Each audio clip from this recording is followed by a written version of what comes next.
तो दोस्तों स्वागत है आपका आज के इस शानदार सेशन में जहां हम लोग डिस्कस करने वाले हैं द हिंदू एडिटोरियल का वोकैब एनालिसिस। आशा करती हूं कि आप इन सेशंस के साथ रेगुलरली जुड़ रहे हैं और इनका बेनिफिट भी उठा रहे हैं। इन सेशंस का मेन मकसद आपकी वोकैब पावर को इन्हांस करना है। तो चलिए और लेट ना करते हुए बढ़ते हैं हमारे वोकैब शो की तरफ। तो आइए देखते हैं आज का हमारा पहला वर्ड कौन सा है। आज का हमारा पहला वर्ड है मेहेम। मेहेम का मतलब होता है हाथापाई, उत्पात या फिर अशांति। मतलब कि हाथापाई करना, उत्पात मचाना या फिर हर जगह जो है वो अशांति फैलाना। और ये हमारे पास पार्ट ऑफ स्पीच में नाउन है। इसका सिनोनिम होता है हैवक या फिर वायलेंस। मतलब हैवक का मतलब होता है कि हर तरफ जो है वो प्रलय फैलाना, तबाही मचाना, हर चीज़ का नुकसान करना।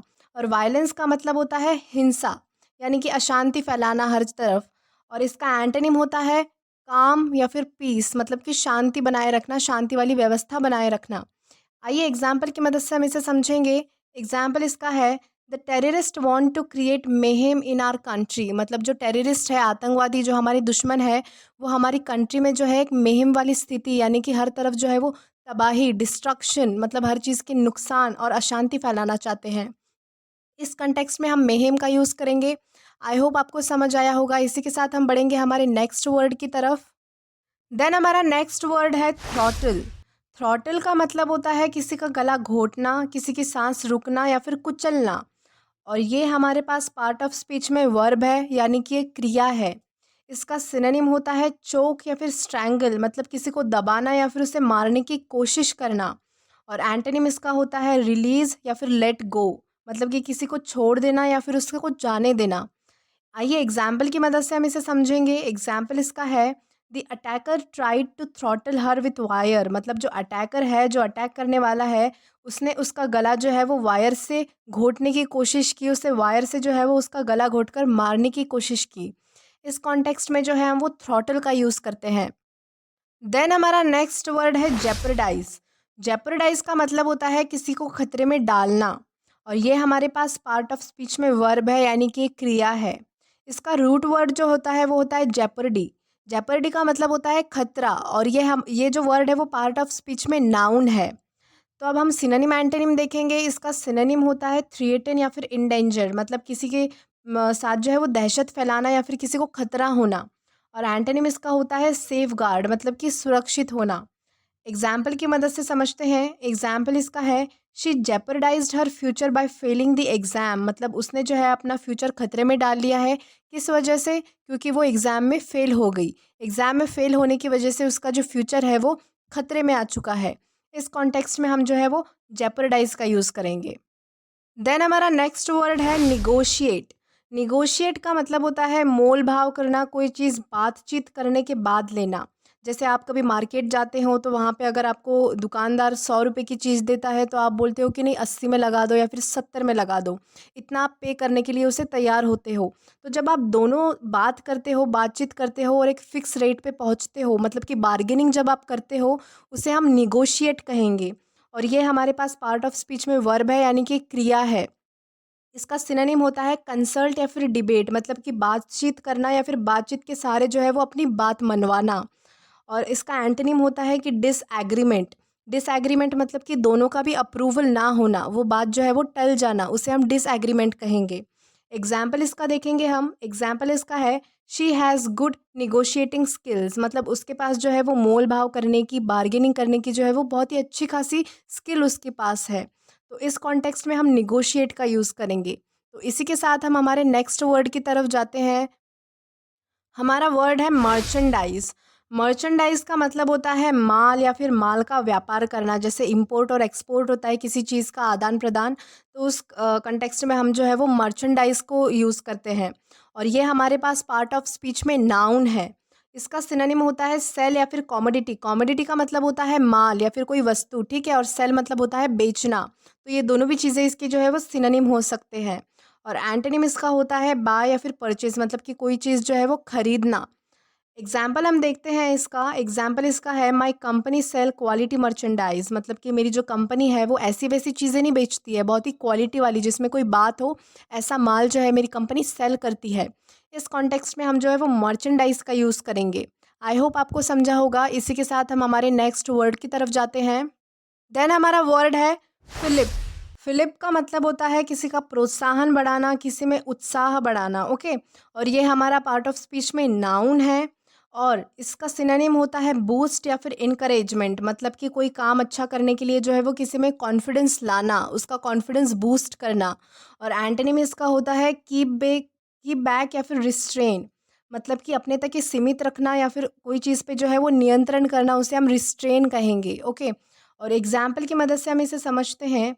एग्जाम्पल इसका है when students get a fillip they move और grow in a positive direction.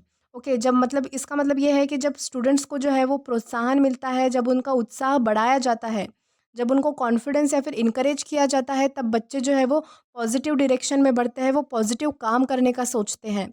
इस कॉन्टेक्स्ट में हम जो है वो फिलिप का यूज़ करेंगे। इसी के साथ आगे बढ़ेंगे हम और देखते हैं हमारा नेक्स्ट वर्ड क्या है। हमारा नेक्स्ट वर्ड है स्प्लिंटर। स्प्लिंटर का मतलब होता है किसी बड़ी चीज़ के छोटे छोटे टुकड़े हो जाना। ओके, और ये हमारे पास पार्ट ऑफ स्पीच में नाउन है। इसका सिनोनिम होगा फ्रैगमेंट या फिर शैटर। फ्रैगमेंट यानी होता है कि टुकड़ों में टूट जाना और शैटर मतलब होता है कि बिखर जाना। जैसे जब कोई चीज़ गिरकर बिखर जाती है पूरी तरह से तो हम उसे शैटर कहेंगे।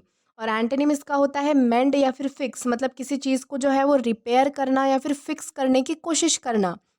एग्जाम्पल देखेंगे। एग्जाम्पल इसका है the mirror cracked but did not splinter. मतलब कि जो मिरर है वो क्रैक हो चुका है, मतलब उसमें दरारें आ चुकी थी बट वो बिखरा नहीं, बट वो टूटा नहीं टुकड़ों में। इस कॉन्टेक्स्ट में हम जो है वो स्प्लिंटर का यूज़ करते हैं। इसी के साथ हम आगे बढ़ेंगे हमारे नेक्स्ट वर्ड की तरफ। देन हमारा वर्ड है टार्निश।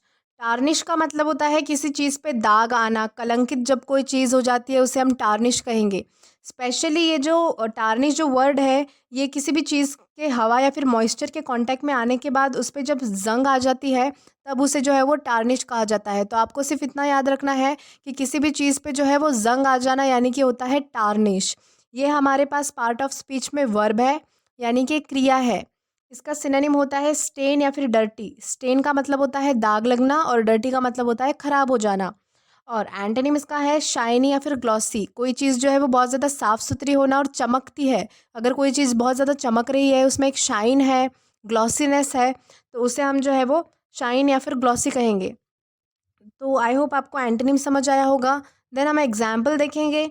एग्जाम्पल इसका है the iron work needs polishing it's badly tarnished. मतलब कि आयरन वर्क जो है, मतलब लोहे की कोई भी चीज़ जो है उसे पॉलिशिंग चाहिए होती है, वो उसे टाइम टू टाइम पॉलिश करना होता है क्योंकि वो बुरी तरीके से जो है वो उस पर जंग लग चुका है। इस कॉन्टेक्स्ट में जो है हम वो टार्निश का यूज़ करते हैं। तो आइए देखते हैं हमारा नेक्स्ट वर्ड कौन सा है। देन हमारा वर्ड है कॉटरी। कॉटरी का मतलब होता है मंडली, एक ऐसा स्मॉल ग्रुप जहाँ लोग जो है वो अपने अपने इंटरेस्ट या फिर उन्हें उनका जो कोई पसंद का टॉपिक होगा उस पर वो डिस्कशन करते हैं। जैसे आप देखते हो अक्सर कि कोई भी 4-5 लोग मिलकर जो है वो बातें कर रहे होते हैं, उसे हम कॉटरी कहेंगे। जहाँ पे 4-5 लोगों का समूह हो, उसमें अगर कोई बातें करता है, कोई फ्रेंड्स हो सकता है, कॉलीग्स हो सकते हैं, कुछ भी हो सकता है, तो उनको हम कॉटरी कहेंगे। ओके, और ये हमारे पास पार्ट ऑफ स्पीच में नाउन है। इसका सिनोनिम होता है कम्युनिटी या फिर गैंग। मतलब कोई बहुत सारे लोग होना या फिर कोई गैंग होना। ओके, कोई ग्रुप होना। और एंटोनिम इसका होता है इंडिविजुअल या फिर लोनर। मतलब कि कोई अकेला व्यक्ति जो अकेला रहना पसंद करता हो उसे हम लोनर कहेंगे या फिर इंडिविजुअल कहेंगे। एग्जाम्पल की मदद से समझते हैं। एग्जाम्पल इसका है our coterie of girls always sit at the best table in the cafeteria. मतलब हमारी जो एक गर्ल्स की जो छोटी सी मंडली थी, यानी कि छोटा सा एक ग्रुप जो था, वो हमेशा कैफेटेरिया यानी कि कैफ़े में जो है वो हमेशा एक बेस्ट टेबल पे बैठता था, उसके सिवा वो कहीं नहीं बैठता था। इस कॉन्टेक्स्ट में जो है हम वो कॉटरी का यूज़ करते हैं। देन बढ़ेंगे हम हमारे नेक्स्ट वर्ड की तरफ। हमारा नेक्स्ट वर्ड है इनकर। इनकर का मतलब होता है कोई भी चीज़ अपने ऊपर ले लेना, कोई भी बात जो है वो अपने ऊपर ले लेना, किसी दूसरे के इल्ज़ाम या फिर ब्लेम को जो है वो खुद पर लेना, इसका मतलब होता है इनकर। ओके, और ये पार्ट ऑफ स्पीच में हमारे पास वर्ब है, यानी कि एक क्रिया है। इसका सिनोनिम होता है सफ़र। सफ़र का मतलब होता है किसी के, मतलब किसी और के जो इल्ज़ाम को है वो खुद पर लेके उसे सहन करते रहना, उसे टॉलरेट करना। ओके, और एंटोनिम इसका होता है अवॉइड, यानी कि टालना, किसी चीज़ पे ध्यान ना देना। एग्जाम्पल देखते हैं। एग्जाम्पल इसका है buying an older vehicle may save money but can cause the buyer to incur higher than average repair cost. Okay, मतलब यहाँ पे बताया है कि अगर आप कोई भी पुराना व्हीकल ख़रीदते हो तो आपका एक बार के लिए पैसा आपका बच जाएगा, बट उससे भी ज़्यादा आपको पैसे कब भरने पड़ेंगे, जब आप उस चीज़ को जो है वो रिपेयर करने में आप पैसे लगाओगे, और उस सारी चीज़ का जो बिल है वो व्हीकल ओनर पे आ जाएगा। तो इस कॉन्टेक्स्ट में हम जो है वो इनकर का यूज़ करते हैं, जब किसी बात पर किसी इंसान पर जो है वो कोई बात थोपी जाती है, या फिर कोई मतलब उस पे जब कोई बात आ जाती है, वो अपने ऊपर किसी का ब्लेम लेता है, तब हम उसे जो है वो इनकर कहेंगे। ओके, देन हमारा नेक्स्ट वर्ड है इंटरलॉक्यूटर।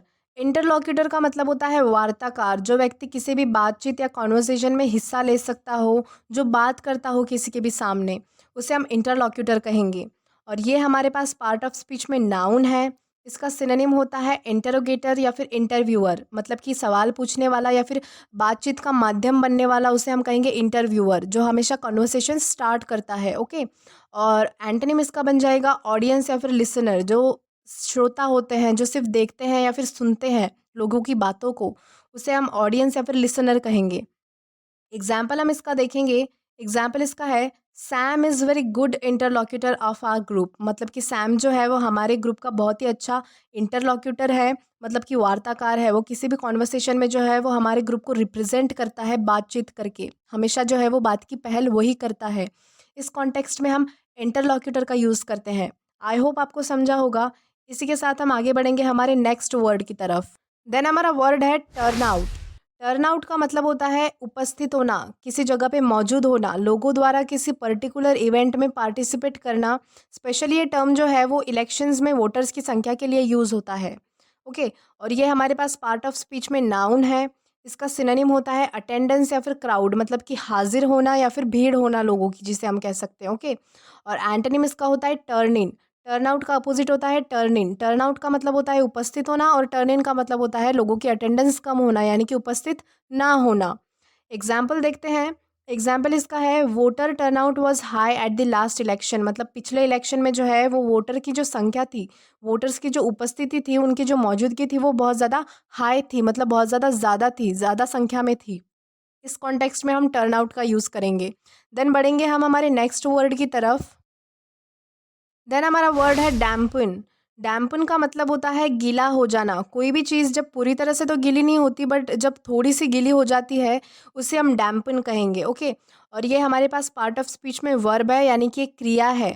इसका सिनोनिम होता है वेट, यानी कि गीला, और एंटोनिम होता है ड्राई, यानी कि सूखा। ओके, एग्जाम्पल की मदद से समझते हैं। एग्जाम्पल इसका है it rained just enough to dampen the ground, मतलब कि सिर्फ इतनी ही बारिश हुई कि जिसकी वजह से सिर्फ ग्राउंड जो है वो गीला हो सके पूरी तरह से। ओके, ढंग से बारिश नहीं हुई, सिर्फ ग्राउंड जो है वो ऊपर ऊपर से गीला हुआ, उसे हम जो है वो डैम्पन कहेंगे। देन देखेंगे कि हमारा नेक्स्ट वर्ड क्या है।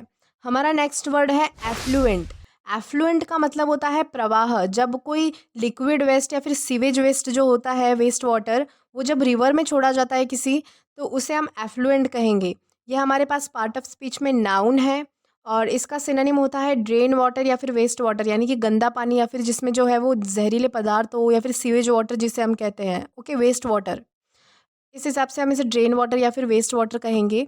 एग्जाम्पल देखेंगे। एग्जाम्पल इसका है the chemical companies are poisoning our rivers with effluent, मतलब जो केमिकल कंपनीज है जो बहुत ज़्यादा अमाउंट में केमिकल प्रोड्यूस करती है, ऐसी कंपनीज जो है वो हमारी नदियाँ जो है वो छोटी छोटी नदियों में ऐसा वेस्ट छोड़ के, एफ्लुएंट जो वहाँ पे छोड़ के जो है वो हमारी नदियों को पॉइजनस बना रही है, यानी कि जहरीली बना रही है, क्योंकि उसमें गंदा पानी जा रहा है केमिकल वाला। इस कॉन्टेक्स्ट में हम जो है वो एफ्लुएंट का यूज़ करेंगे। देन हमारा नेक्स्ट वर्ड है अनरावल। अनरावल को मतलब होता है किसी चीज़ को सुलझाना। ओके, और ये हमारे पास पार्ट ऑफ स्पीच में वर्ब है। इसका सिनोनिम होता है क्लियर अप, मतलब कि सुलझाना, और एंटोनिम होता है टैंगल या फिर टाई, मतलब किसी चीज़ को जो है वो उलझा के रख देना। एग्जाम्पल देखेंगे। एग्जाम्पल इसका है after 4 years their partnership began to unravel, मतलब 4 साल बाद जो है वो उनके पार्टनरशिप में कुछ कॉम्प्लिकेशंस थे, कुछ प्रॉब्लम्स थे, वो सुलझने लगी। ओके, वो एक साथ आने लगे। तो इस कॉन्टेक्स्ट में हम अनरावल का यूज़ करेंगे। So that's it for today's video. और ऐसे ही वोकैब सेशंस के लिए जुड़े रहिए स्कॉलर इंग्लिश के साथ। Do like this video, subscribe the channel and share as much as you can. Till then keep learning. Thank you.